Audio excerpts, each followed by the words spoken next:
Iris Brown returns to her apartment and learns that her boyfriend is about to be released from federal prison the next day. The man who tells her this has been in prison with her boyfriend, and he's received a telegram informing him of this news. He suggests the two of them leave immediately and drive the nearly 300 miles there so they can welcome Iris's boyfriend as he's released. But the man is hiding a secret. He wants something else from Iris.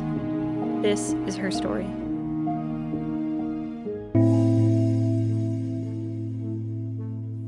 Hi, I'm Vanessa. And I'm Amy. And you're listening to She Goes by Jane. At the end of this episode and every episode, we will be joined by a special guest who will read an original poem by Amy Baker about the women we're featuring. This week we are joined by Marilyn Oliva and Tom Gilroy.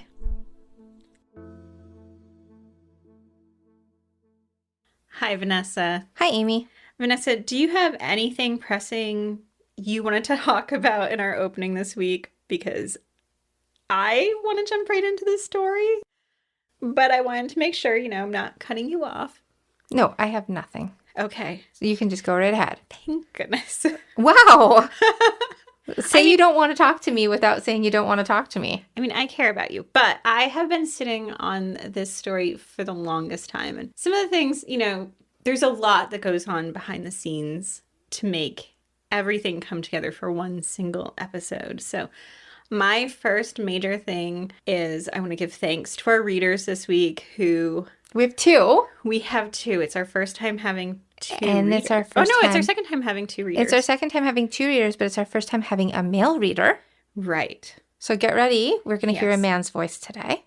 Right. So thank you to Tom Gilroy and Marilyn Oliva, because, without their participation, this episode would not be possible. Right. So they're going to read the two-part poem that you wrote, and It really is essential to have that male voice and female voice for that poem, right? Yes. And we have been looking for the right fit for the longest time, and I'm so glad that they have joined in this project with us. The other thing is I want to give thanks to the Burlington Police Department, who supplied us with part of our subject matter's file. Her name is Iris Brown. It is a heavily redacted police file. They follow all the protocols, but it is nice that they actually sent it to us. What do you mean, all the protocols? So usually a police file will necessarily take out the names of businesses or individuals, and they did so in this file. I will say we do add those names back in for this, but those came from other sources, just to be clear, not to get the Burlington Police Department in trouble. But we're very thankful for them as well, because that actually helped see so much more of Iris's story and helped me understand the process and the work that went behind trying to find her. So we're going to get right into it. Sounds good. On March 15th, 1976, Maureen Dwyer and her 18-year-old brother were sitting in Maureen's upstairs apartment on LaFountain Street in Burlington, Vermont, when a man arrived at the door. He said his name was B and that he was there to see Maureen's roommate, Iris Brown. So we're already starting with an initial. Yes, so we always use initial for a potential or convicted perpetrator. So right off the bat, we're just going there. Yeah, we're already on this date, right? Okay. It doesn't necessarily matter too much what we call this man, because he went by a variety of different aliases during his life. But at this point of his life, he was going by a name that started with B. So that's what he's going to be for the rest of this. Okay. His name is actually in the poem, though. It is the only time that I mention a male name. Okay. When he arrives at this apartment, 27-year-old Iris Brown isn't home from work yet. Iris was working as a secretary and bookkeeper at a store a couple of miles away on Pine Street in Burlington, and it was still late afternoon. But instead of leaving and coming back later, B decided to wait for Iris there. Now, it's unclear how well Maureen or her brother knew B. Some reports say not at all, but some of the details they give make it clear they at least knew something about him. They did say B seemed edgy and anxious while he waited. He chain smoked and he took a beer from Maureen's brother that he offered him. And he drank it down quickly and then just fidgeted with the bottle the rest of the time, kind of like peeling the label off its side. Okay. So he's nervous about something. Right. B told them that he'd received a telegram that day informing him that Iris's boyfriend, Martin, was going to be released from the federal penitentiary in Danbury, Connecticut the next day. He wanted Iris to go with him to pick up Martin, and they would together bring Martin back to Vermont. Okay, so it's unclear how well she knows him, but he seems to know her boyfriend pretty well. Yes. Okay, so this is her boyfriend's friend. Well, okay. I'm gonna explain a little bit. Okay. Now, everyone knew that Iris was dating a man in prison. Martin had been arrested at the end of 1974, which was at the time, the largest cocaine bust in the state's history. Martin and 3 associates had sold 1 pound of cocaine to an undercover DEA agent for $15,000. When agents raided the motel room the 4 were using, they discovered another ½ pound of cocaine, along with hashish, marijuana, and some unidentified pills. He ended up pleading guilty to those charges and was sentenced to time in Danbury, which is where he met B, who had been in there for lying under oath, specifically about his military service record. So would Iris generally be dating somebody like this? Like, I don't know. Was he already in prison when she started dating him? No. It sounds like she was dating him before. Yeah. And like, I don't know really how Iris's friends and families felt about her dating a record store owning college dropout who was part of a drug bust at all, let alone like one this big. But I have a feeling that they might have been a bit miffed. Okay. Right? Because Iris had grown up in Amesburg Falls, Vermont. She'd gone to synagogue. She was winning blue ribbons and science fairs during her like high school years. She was getting trophies in Quiz Bowl. Like she'd been her high school salutatorian. And then when she graduated high school, she'd been on the dean's list of the University of Vermont, where she got her bachelor's degree in education. So like, not really. So, but maybe she didn't know how bad he was when she started dating him? I don't know. Like, honestly, like, Iris is pretty clean cut. Like, the most, bad stuff I could find was, like, she got a parking ticket once. So she was in the paper for getting a parking ticket. She had to pay a $1 fine. And also she got in trouble for driving without a license when she was 17. Okay. The only other thing I could find is she happened to be engaged to marry a man named Constantino in 1972, but that marriage didn't seem to happen. So otherwise, like, yeah, from a distance, this might have seemed like an odd pairing. But they were definitely together before he went in prison. Okay. But for clarity, Iris's friends say she did not use or sell drugs, and that was not something she would have been involved in. Okay. And I mean, you said he's selling drugs. Does he use? I don't get that impression. Okay. No. So maybe she really didn't know how bad this guy is.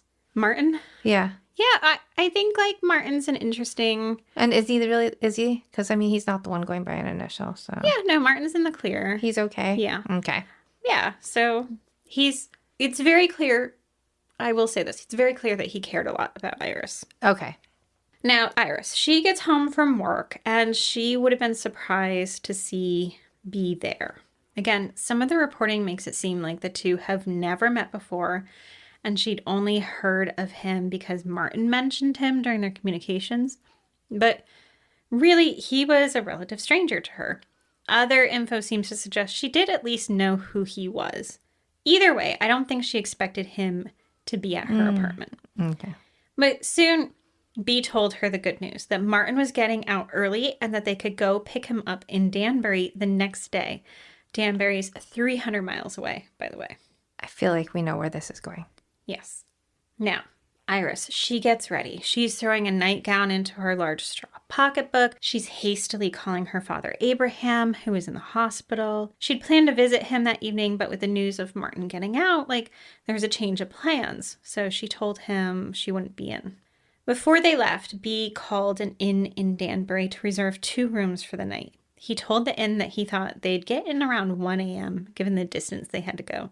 Maureen said that when Iris left at around 6 p.m., she didn't see what kind of vehicle they got into because their apartment was upstairs. But she did say she thought they would be using either B's Mercedes or Audi because Iris's car was still there the next day. Maureen's boyfriend, though, did pass Iris. The boyfriend said that B seemed nervous and wouldn't look at him directly, but Iris did tell him about going to Connecticut. His read of her demeanor was that she seemed nervous. Now, not long after this, Iris does seem to have stopped to see her dad in the hospital, but she said she had to keep her visit to just 10 minutes because she was leaving town and she would be gone until the next day. These were some of the last known interactions Iris had with people who knew her. Seems really weird, though.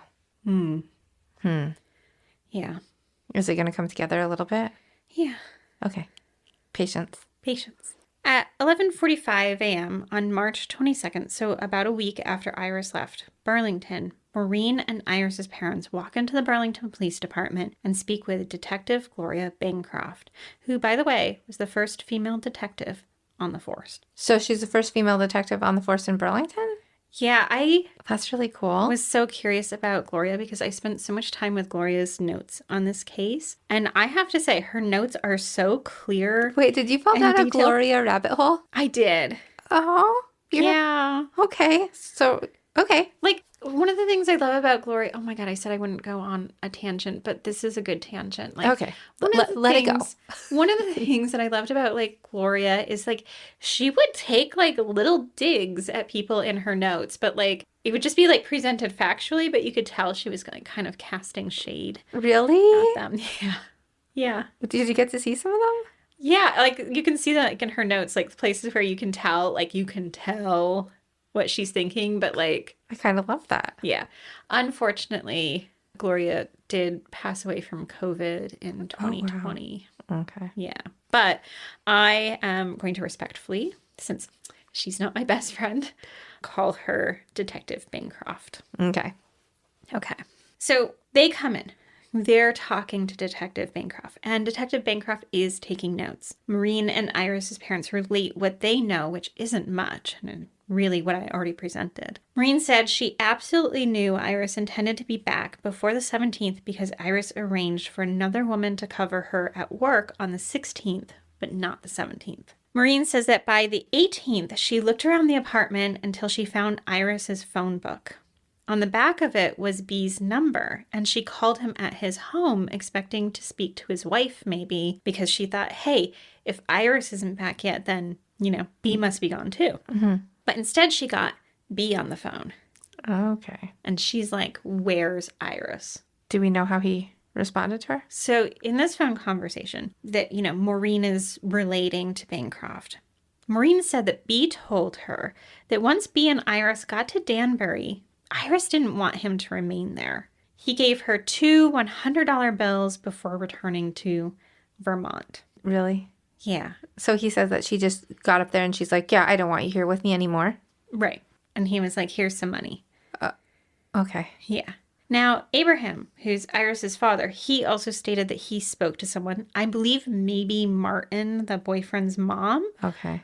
This is where name redaction gets tricky because you're like, who are they referring to? And learned that Martin was not, in fact, being paroled. And furthermore, Martin hadn't seen Iris since maybe the end of February. Now, it's clear to Detective Bancroft that something is going on here, but she's not sure what yet. She and Lieutenant Liberty make their first order of business to find out B's address, and they head to his house. There they see a silver blue Audi parked in the driveway, but no one answers the door.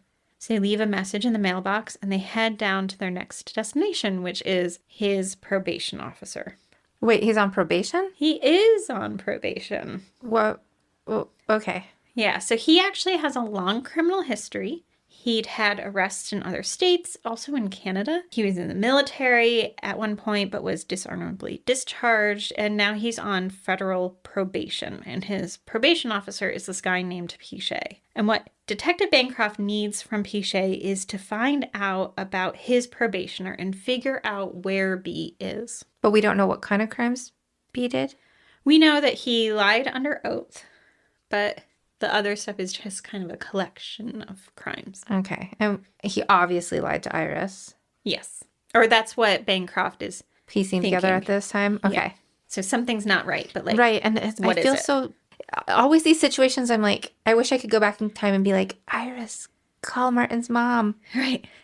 Before you leave the house, please. Like, I don't know. Mm-hmm. It's just something small like that would have been huge, right? Right. Like, yeah. So now, Pichet, this is the probation officer. He says that on March 22nd, B called him to say that B's father-in-law, that's right, this man is married with a kid, right?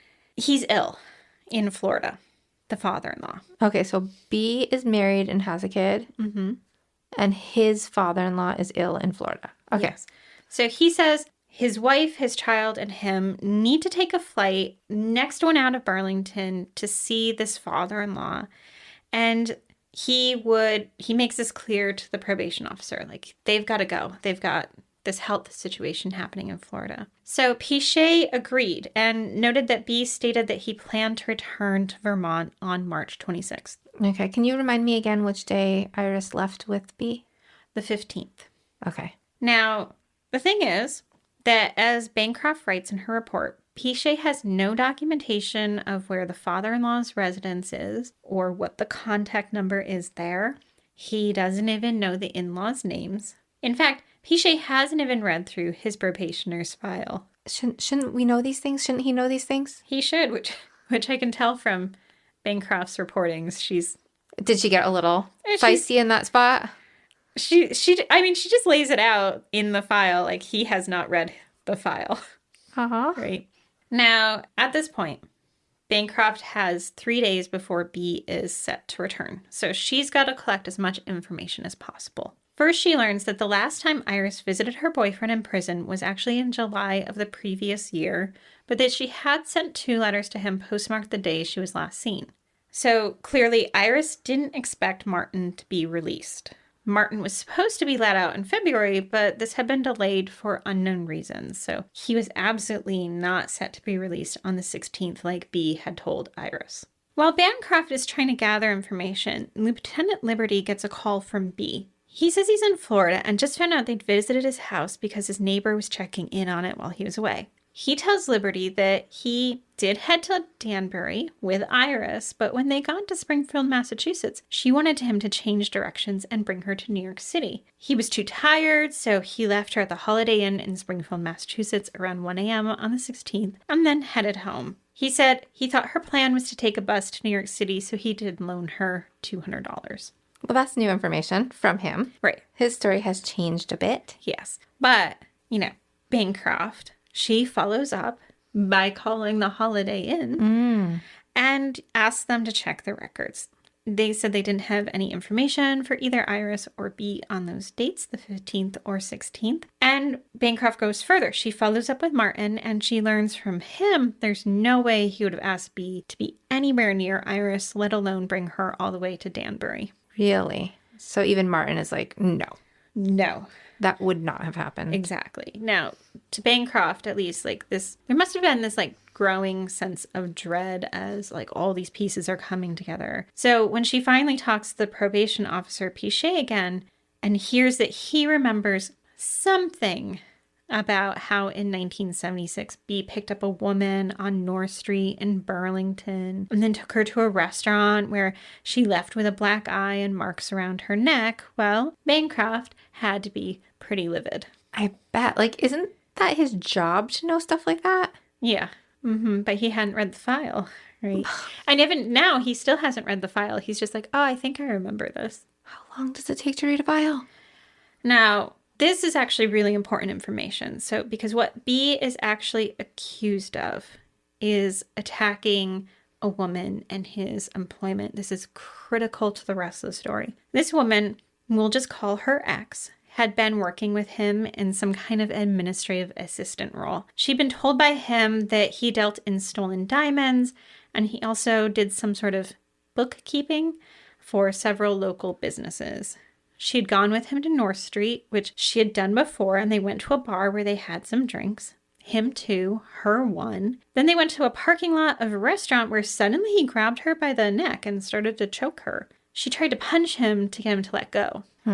Now, while this is happening, she said he kept saying over and over how he was told she knew too much and that he had to shut her up. She grabbed a glass from the inside of the car and threw it at the windshield, hoping it would break and she could get out, but that didn't work. Eventually, she was able to talk him down enough, because this went on for what sounds like a while, and she asked him to, if she could go in to use the bathroom. He let her. She just needed to promise him that she would tell people that someone had shot at them, and that's what caused the damage to the car and to her. His claim here, this lie he wanted her to tell, is that he hit the brakes and she hit the windshield, causing the damage to her and her face. She said that she went in and became hysterical, and when she's reached safety, so she's just like, I'm not lying, an ambulance is called for her, right? So he's attacking her because she knows too much, but he's the one who told her that he deals in stolen diamonds? Yeah. And he's the one who hired her? Yeah. Yeah. Okay. Now, 2 days later, he showed up at her house and said he didn't know why he did what he did, but that if she prosecuted him, he would shoot her. So he's keeping it going. Yeah. I don't know why I tried to kill you, but if you get me in trouble for trying to kill you, I will kill you. Yikes. Yeah. Yeah. So she said no, the charges were not dropped. And in fact, they were supposed to go to trial that March. So now, knowing all this, Iris's disappearance is even more fraught. She hasn't been seen. The man she was supposed to be with returned without her. He lied about her staying at a hotel. He left town, and now it's clear he's assaulted women before. The 26th, the day he's supposed to come back, that comes and goes. He does not return to Vermont. On the 29th, B's wife, Mary, calls the probation officer, Pichet. She says that they were at a shopping center near her parents' home in Hallandale, Florida, when B told her he'd be right back. He was going to go buy a plane ticket to Vermont. He'd do that. Return. She said that she waited for him, but he never returned. So she went back to their motel room and found out that he'd gone back to the room, taken her fur coat and her jewelry. He was also driving her car, which was an almost new Mercedes-Benz. So he had just stolen all her stuff. Wait, his wife's stuff? Mm-hmm. This is so weird. Yeah. Okay. So she reports the car stolen. Now, B is actually picked up a short while later after driving erratically and speeding in Florida. And though Detective Bancroft is back in Vermont trying to figure out some way to get this guy sent back to Vermont. But while she's doing that, he's let go on bail and told to appear in court the next day. He does not. But Lieutenant Bancroft is able to get more information from the wife, Mary, through what Mary told the probation officer.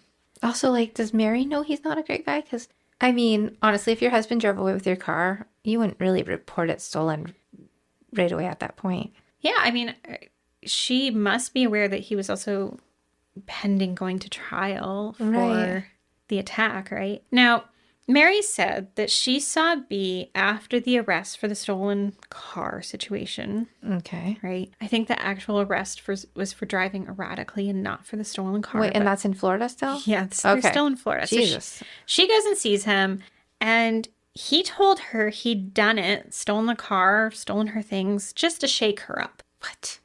She also said that, hey, we actually left Vermont on March 19th. Which is actually before the time he got approved from his parole officer to go to Florida. She said that he'd arrived at their house on March 19th with scratches on his face and said he'd been shot at and that they needed to flee Vermont as soon as possible. So not her sick dad. No, her dad is not sick. Now, it becomes even more apparent after this that they need to get this guy back to Vermont. So they have the state attorney's office send notification to the police that arrested him in Florida, that B was needed back in Vermont on the aggravated battery charge he was facing in X's case. They didn't have anything solid in Iris's disappearance, so this was their best move. Use that, bring him in, and then question him about Iris. The Florida police were like, we'll look for him. Okay, and X is the the girl that was attacked. So yes. That's not a bad person. We're just protecting her. Yes. Yes. Yeah. She's okay. In the meantime, Bancroft and Liberty go to B's house, and as they walk by the Audi that's still in the driveway, Bancroft glanced in the rear window and saw an article of clothing with what appeared to be blood on it. In the Audi? Yes, that's sitting in the driveway. Yeah. Looking through each of the windows, they notice more spots of blood. So, fearing what this could mean, they get a warrant for the vehicle, and it's towed later that evening so it can be searched on police property. It's at this time that Bancroft actually connects with the wife, Mary, herself, instead of going through the probation officer. Mary said that on March 15th, she was homesick with the flu, and her recollection of that night is not clear. She said she does remember receiving a call from Iris early in the evening. Iris was excited to go to Danbury to get Martin, and that she'd found out about this because B received a telegram. Now, later, Mary will think it's strange that Iris believed him about this telegram because Mary knew B hadn't received one. Wait, I'm confused on this. Mm-hmm. So Mary and Iris are friends? So, yeah. Enough that they talk on the phone together? It's really unclear why Iris would call Mary if they all didn't kind of know each other. Right, and then at the same time, she's telling her something that her own husband said, and Mary's not like, that didn't happen. Right. So confused. Yeah. Okay. We'll be back in a moment.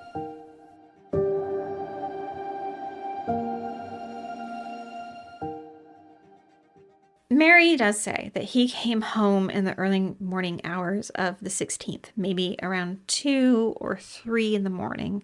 And at this point, she doesn't say much else about this exchange. Now, on March 31st, Mary also makes a call to her probation officer saying that she is in contact with B and that he's been trying to get her to meet with him, but she's refused him. So, I'm going to condense this a little bit because honestly, this is pages and pages of Bancroft's notes in her report. Most of it, necessarily centering B and the attempts to figure out what's going on with him. So there's 2 threads of what's going on here. There's what's going on in Vermont and what's going on in Florida. Now, first in Vermont, they're searching through the car, and when they do, they bring in the police officer who is part of X's case so that he can compare what the car looked like in 1976 to what it looks like now. Now, we're not provided a full evidence list, but it's clear the officer is being asked about specific items in the car. Now, they do find blood, and that blood is going to be sent out to be tested. Remember, at this point in time, that would just be figuring out what kind of blood type someone was rather than something more sophisticated. Okay. Now, from Iris's dentist, they know that Iris is O positive, which is the most common blood type, but they don't know what B's blood type is. When the blood test results come back, they learned that the blood in the car is O positive. Now, in Florida, the police managed to pick up B again. This is on the warrant out of Vermont. Okay. But they let him out on bail. What? Yeah. So while he's out on bail, instead of, having been sent back to Vermont. Right, which is what I was expecting to happen here. No. He convinces his wife, Mary, to meet him at a bank. He says he wants to sign over power of attorney to Mary. Mary later tells investigators that she brought her mother with her, thank goodness. And while she was there, she spotted her husband hiding behind a pillar, and a gold-colored car driven by an unknown man stopped strangely close by. Close to the pillar that B was hiding behind? Close to her. Oh, close to her. Okay. That's when B kind of charges at her and tries to force her into this vehicle. Okay, I was not seeing that coming. Mm-hmm. Now, her mother is the one who manages to save Mary by attacking B, and she gets beaten up in the process, but they both manage to get away. Thank goodness her mom was there. Yes. This was the final straw for Mary, though, on the B front. Now, because of this, I think because she realizes there's a lot going on, she does provide more information about what happened the night of the 15th. She says she does remember getting a call in the middle of the night from a police department about an Audi being found abandoned on a road.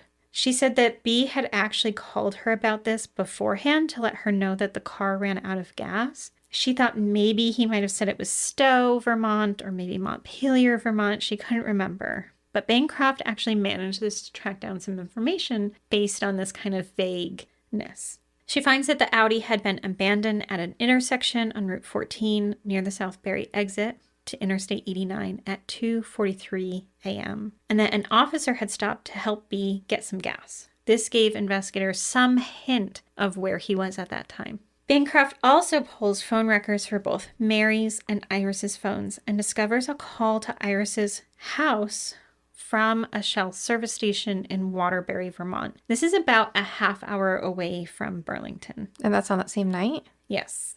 She couldn't remember any of this? So Mary couldn't really remember the phone call about the abandoned vehicle. Okay. Or her husband calling her to say the car ran out of gas. But talking this through made, I think, Bancroft realize she should pull all the phone records. And so she actually finds a phone call from this Shell service station in Waterbury, Vermont, to Iris's apartment. Okay. So she goes. She talks to the owners and the employees at this service station, and they learn that a car matching that description did come in on the evening of the 15th, and that they really remembered this because it was the owner's birthday. Okay. The car comes in from a north direction and parked. A man and a woman matching the photos of B and Iris used the restrooms before coming inside where the payphone was. They say the woman appeared fine, but the man seemed drunk and was drinking from a bottle of beer. They said the woman made a phone call while the man stood beside her, and they left heading south, but they couldn't pinpoint the exact time of this incident. So is that the phone call between Iris and Mary? No, so Iris called Mary before. This is Iris calling her own apartment. Okay. Now, throughout April is a bizarre set of interactions with B where he keeps on calling various people, promising he's going to return to Vermont. He never does. In one instance, he tells his probation officer that the mafia has broken his fingers. In another, he goes and speaks to a rabbi in New York City with both of his arms in casts. Like, it's all weird. Mm-hmm. But finally, on April 22nd, they actually learn he actually is in Burlington. He's on a bus ready to head to Montreal. So they move in quickly and they arrest him before the bus can depart. So finally, after all this time, B is in custody. But it really means little because his lawyer told him not to talk. And he gives a very brief statement. So weird. Yeah. Okay. So he's finally in custody. Now, on March 19th, Iris's boyfriend Martin shows up at the police station to find out what is going on with this case. He's, finally out. Now, Martin says it's true that he knew B in prison, but that he got the impression that B liked to dominate women and would never have suggested Iris interact with him. In fact, Martin said B liked to make it sound like he had these connections to organized crime, and it seemed like B was trying to push in on Martin's business. To be clear, I'm not certain what kind of business Martin was talking about. But Martin said B and his wife had been pressuring Martin's friends and connections for favors. It was enough for Martin to actually call his friends around Burlington and say, hey, steer clear of B. This guy is not good. So when did he do that? That was, so B was released from prison in, I believe, 1975. So was after everything happened that he was telling his friends to steer clear of him? Before. Okay. But he didn't include Iris in that conversation? Well, it's very clear that I think he's calling his friends and connections who might... he was overlooking Iris because she has nothing to do with his business. Yes. Okay. Yeah. So he... Collectively, everybody should have been told to steer clear of him, but... there was no need to think that Iris would have gotten mixed up with him anyway. Exactly, because she is out of this circle. Right. Okay. I get it then. Yeah. Now, Martin also shared that he, again, he can't think of a reason why B would have contacted Iris. We were just saying, she's out of this. Right. It seems so random, right? To just choose this woman. And he's I don't get why he would have been in communication with Iris. He said that he was certain if she found out that Martin wasn't actually getting out that day, that she would have been irate that B was lying to her, but that if she was frightened, she might kind of hide this reaction from him. Now, all of that's going on. And finally, as well, B's wife, Mary, makes it back to Vermont. Now, she's already called the police one time to be with her when she entered the house. That was her first time in, and it was actually the police's first time into the house. And she appeared to find like what looked to be like the plaster material, the type that you would use for a cast, in a closet. Like, given what the rabbi said about B having his arms in casts, she thought he might have been using that. Okay. Yeah. But on May 16th, she calls Detective Bancroft again and says, I've found something disturbing in the house. A friend had been helping her clear out the house, and when Bancroft arrived, she was shown a men's suede coat and a sweater. Both appeared to have blood on them. Though Mary says she thinks this was the clothing B was wearing when he left with Iris, they'd been hidden in the house, one in a back closet and one in a basement. So at this point, even was she afraid to go back to Vermont? Yeah, I think so. So that's why she was staying in Florida longer? And then, yeah, she didn't want to enter the house alone, so she called the police the first time and was like, can you go in there with me? Scary. Mm-hmm.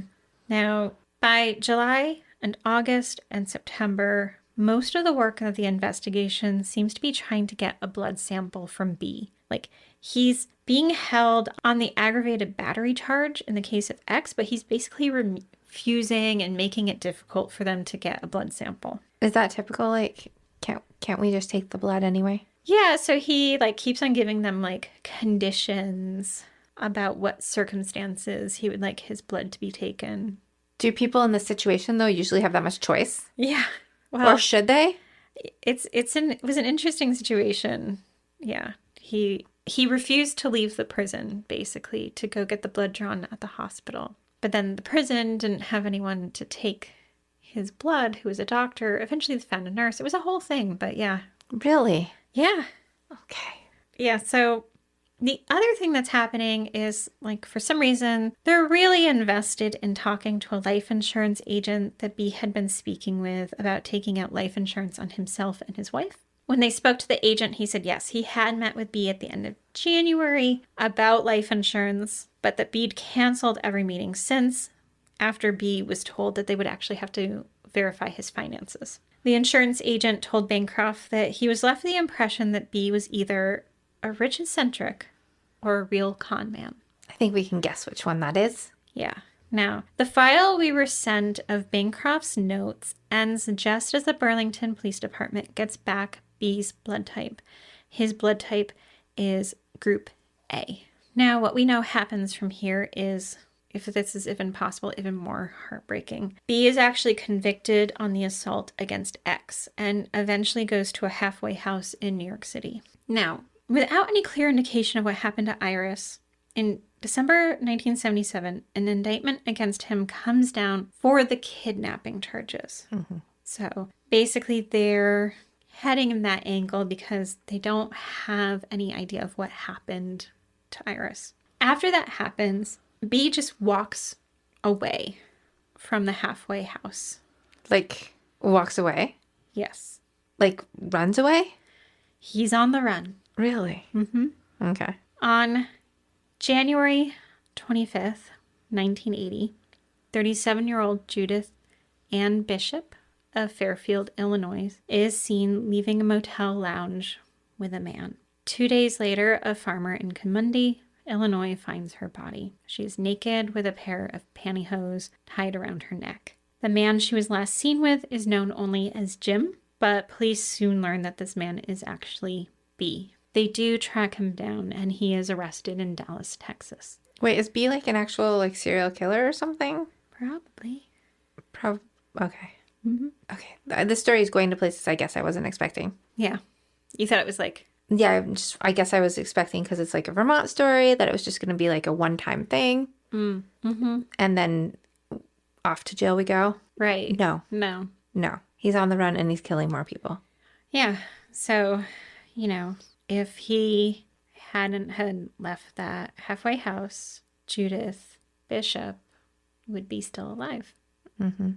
Now, they do, after the arrest, they send him back to Vermont, and he finally faces those kidnapping charges in Iris's case. He's found guilty. He's actually sentenced to life for the kidnapping charge. He's then sent to Illinois, where he faced the murder charges in Judith's case, and there he pleaded guilty, and he was sentenced to 40 years, though he later would claim that he was innocent of that crime. And really, not much happens with Iris's case for a long time. But in 2001, the Burlington police decided to take another look at Iris's case to determine if they could learn what happened to her all those years ago.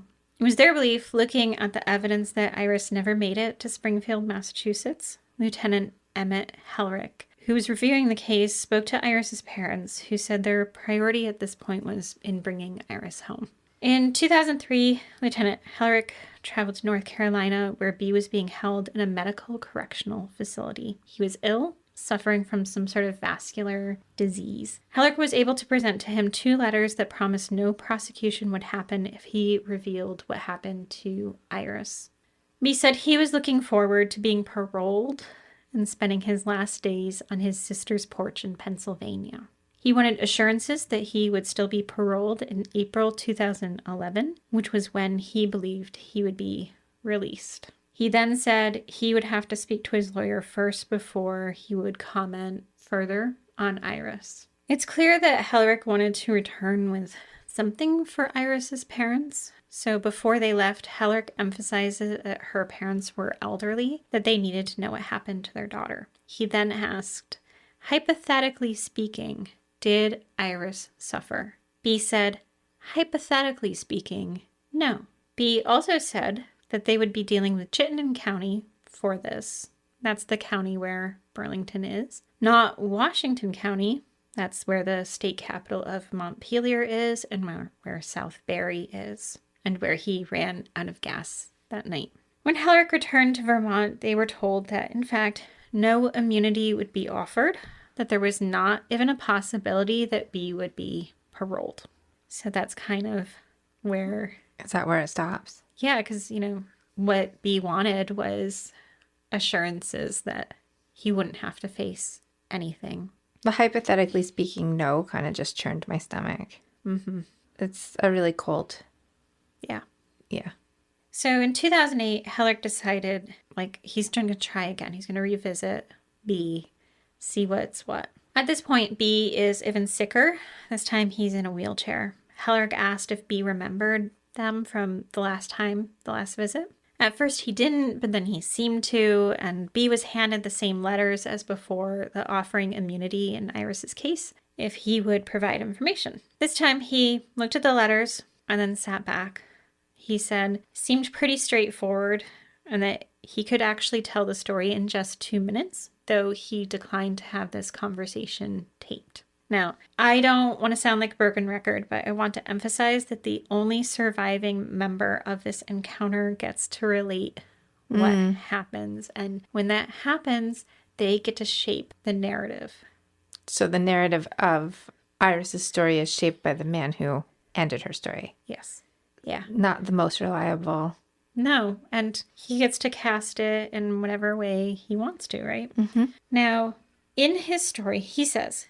he met Martin in prison, and he learned of how Martin ended up in prison. And B began to see the possibilities of starting a cocaine distribution enterprise. The dude was actually inspired in prison by this guy? Well, he was like, what if Martin and I join forces? Gosh. Right? Okay. Now, to be clear, again, Martin wanted nothing to do with this man.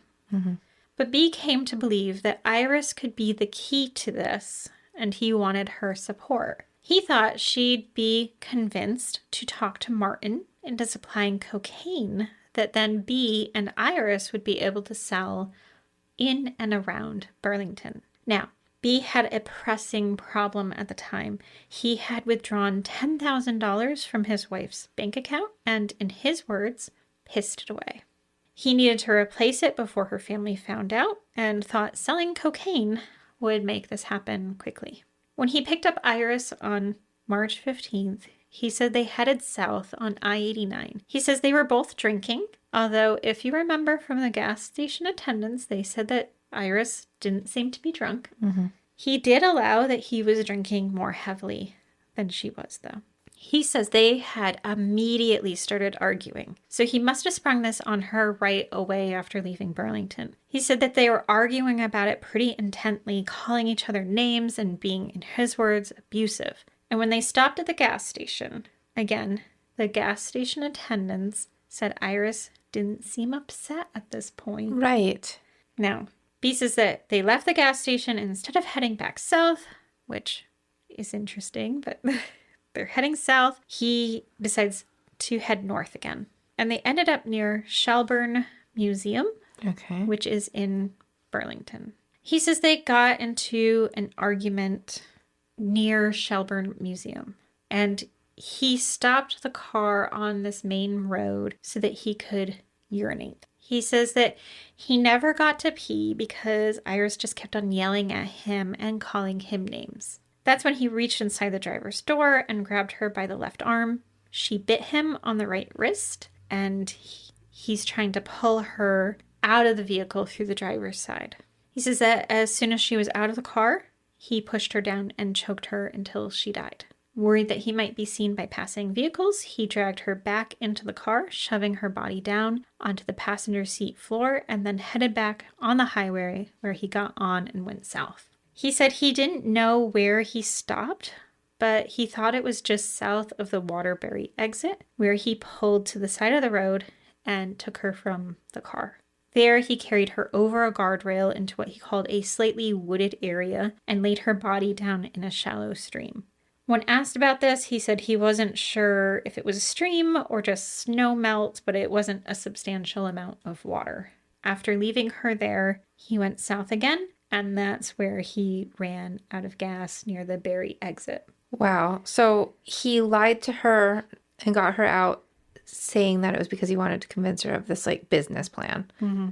It's bothering me that the gas station people are saying that she wasn't upset, she wasn't drunk, and he's saying she's both those things. Like, yeah, could he have just been seeing like the opportunity to kidnap a woman, right? I mean, by also, lying to her? Like, is there really this business proposition? Also, I think I remember the gas station attendant said that the car had left heading south, but he says we left heading north. Okay, yeah, you hesitated at that part, and I wasn't sure why. Mm-hmm. And then also, Waterbury is just 30 minutes from Burlington. So if they left around even 7 p.m., we're tops an hour into the evening, which would have brought you to 8:30. Yeah. Where'd the rest of the time go before he ran out of gas in Barry? Right. It just doesn't, none of it seems to really make complete sense. I just feel like he thought he had an opportunity and took it. Yeah. Now, he gives this statement, and investigators asked if they could bring him back to Vermont so he could give a better indication of where he left her, and he said no. He said it would be a waste of money because he didn't know where it was. He said it was quick, there was not torture or sexual assault involved. And I'm going to pause again here to remind us all that type O blood was found in his car, the same blood type Iris had. And he claims he only strangled her, which is a relatively bloodless crime. Right. I was thinking that too when you were saying that. Like, they must have really been for his story to match up, they must have really been hitting each other, but she would have been the only one bleeding. Yeah. So it's just what is happening? What is happening? But did he sexually assault the other women? He didn't assault X. Mm-mm. And do we know about... I don't know. The 37-year-old woman? I don't know. We don't know. No. Now, it's also important to note here that B is also a person of interest in the disappearance of another woman. Her name is Judy Martins, who is missing from Kent, Ohio. She was last seen on May 1978, so during the time that B was a fugitive. B lived just 10 minutes away from Kent State University, where she was attending college.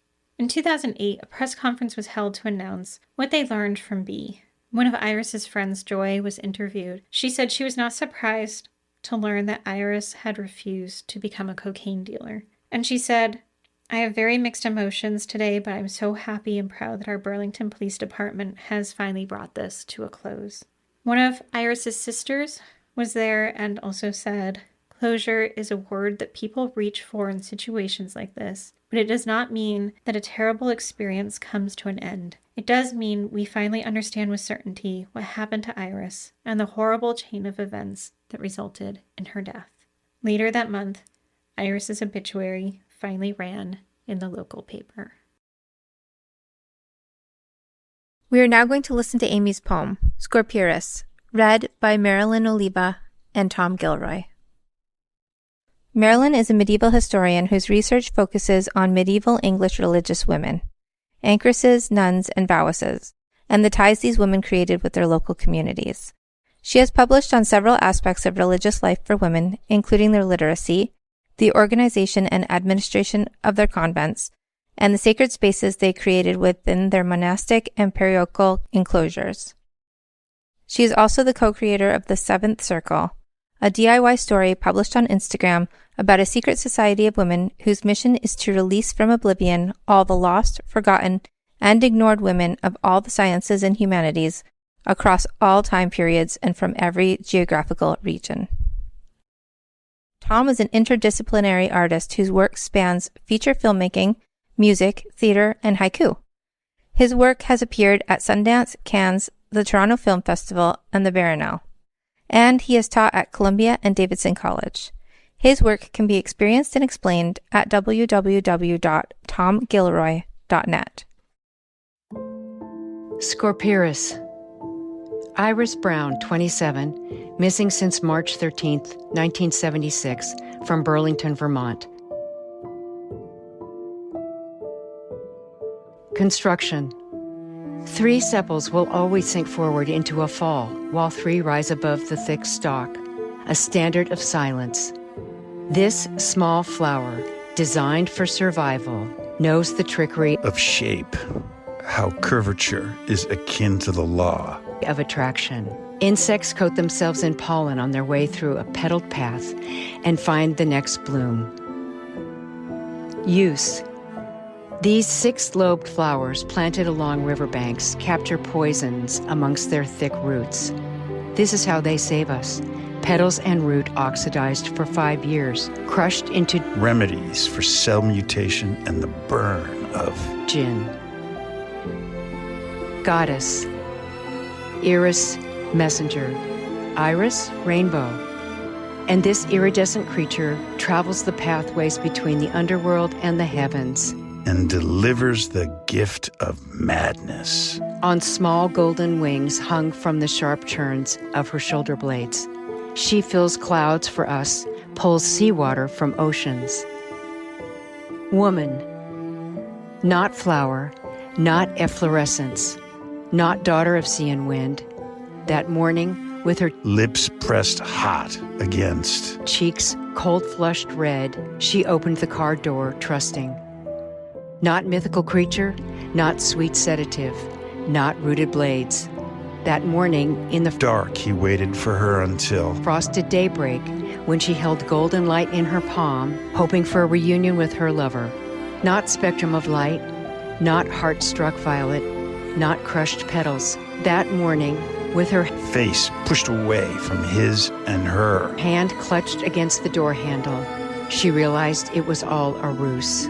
Not sweet powdered cocaine cut with sugar, not stolen moment, not belief in breath, but this. That morning, on a deserted stretch of highway, there was no movement after he wrapped his fingers around her throat.